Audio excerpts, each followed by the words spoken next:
இது ஒரு stair case. என்னுடைய இந்த ஃப்ளைட் ஸ்லாப் லேண்டிங் ஸ்லாப் வந்து டிசைன் பண்ண போறோம். First the weight is kind of the staircase கண்டுபிடிக்கிறோம்.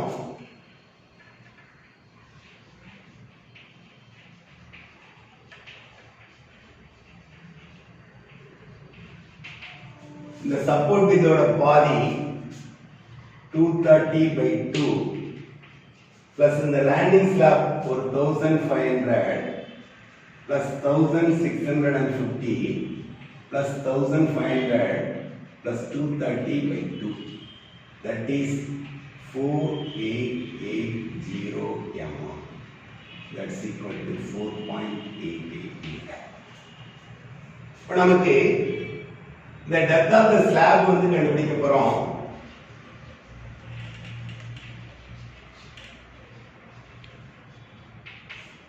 That is the effective span divided by 25. Therefore, D is equal to 4880 divided by 25. That is 195 mm. C 200 mm.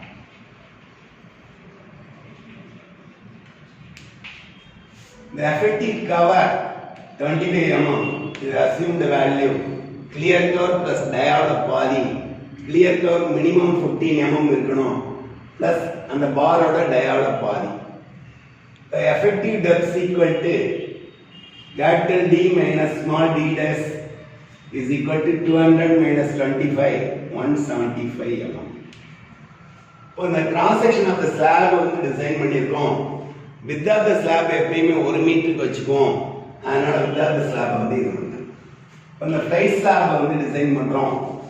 இப்போ self wait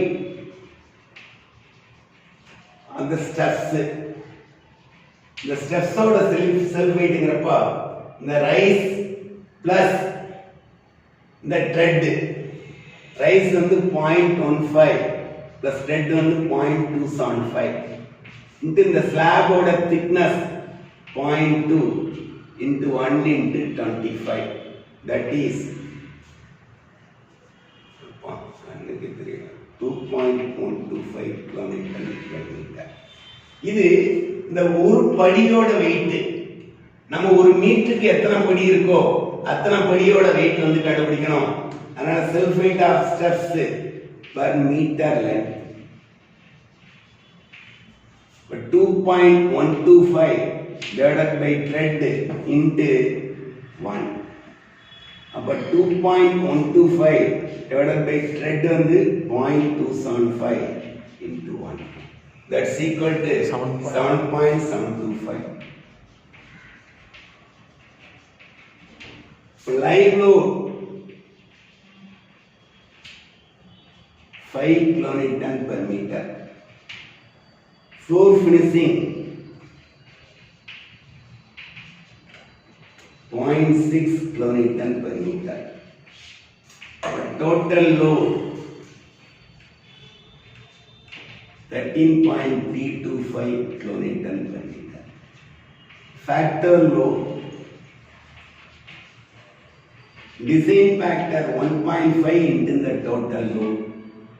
அடிச்சிட்டிங்கன்னா 9.98 kilonewton by meter, that is say 20 kilonewton by meter.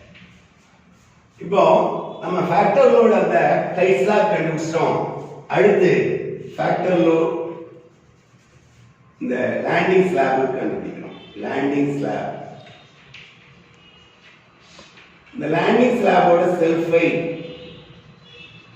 1 meter width, 0.2 depth, 1 meter span into 25, that is 5 kilonewton by meter. Live load 5 kilonewton by meter and floor finishing இந்த கணக்கில் கொடுத்துருக்கான் 0.6 kilonewton by meter. Therefore, total load 10.6 kilonewton by meter. Factor load 1.5 into the total load, that is 15.9 kilonewton by meter, that's equal to 16 kilonewton by meter. இப்போ நமக்கு இந்த load beam வந்து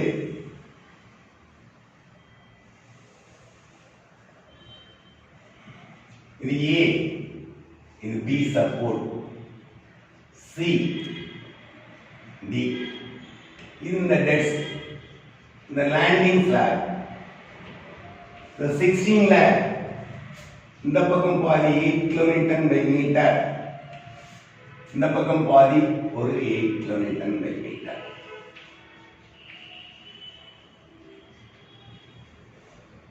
இது ஒரு 20 kilonewton by meter. இப்போ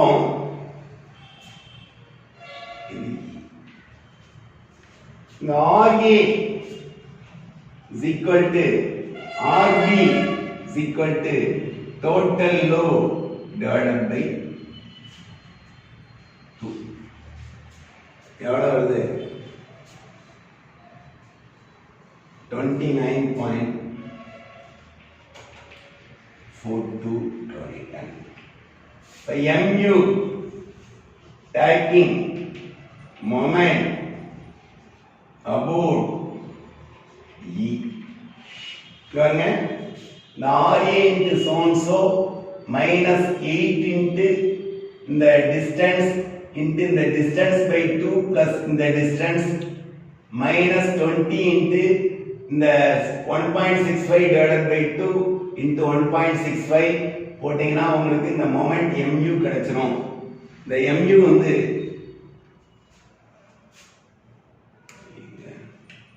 43.9. Please listen here. இது வந்து இந்த லேண்டிங் ஸ்லாப் வந்து ஒரு 1.5 மீட்டர், இதுல ஒரு பாதி 0.115, அப்ப இது என்ன ஆயிரும்? 1.615 வந்துரும். 1.5 plus 0.23 divided by 2, that is 1.615 metre. இது வந்து ஒரு 1.65 மீட்டர். இது அதே மாதிரி ஒரு 1.615 மீட்டர். இந்த moment எடுக்கிறப்போ RA into 1.615 plus 1.65 by 2 minus 8 into 1.615 into 1.615 by 2 plus 1.65 minus 20 into 1.65 into 1.65 by 2 போட்டீங்கன்னா என்ன கிடைச்சிரும்? இந்த mu வந்து 43.9 kilonewton meter கிடைச்சிரும். 43.9 into 10 to the power 6 Newton mm. இந்த mu is equal to 0.138 FCK into BD square by mu 0.138 FCK into B, that is D rooted. When the D required is less than D provided. இப்போ நமக்கு mu is equal to 0.87 Fi AST into D minus Fi AST by FCK into B. இப்போ AST கண்டுபிடிச்சலாம். Small AST ங்கிறது area of one bar.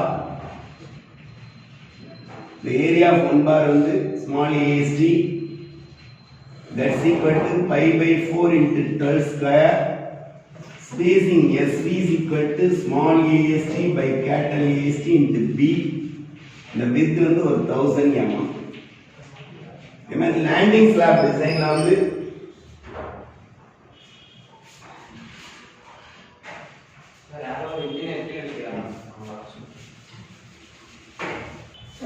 the design of landing slab, mu is equal to 0.87 Fi AST into D minus Fi AST by FCK into B. இதில் ஒரு AST கிடைச்சிரும். Area of one bar கண்டுபிடிக்கிறோம். Pi by 4 into phi square SV கண்டுபிடிச்சிரும். Small AST by capital AST into B. That's all. Wish you all the best.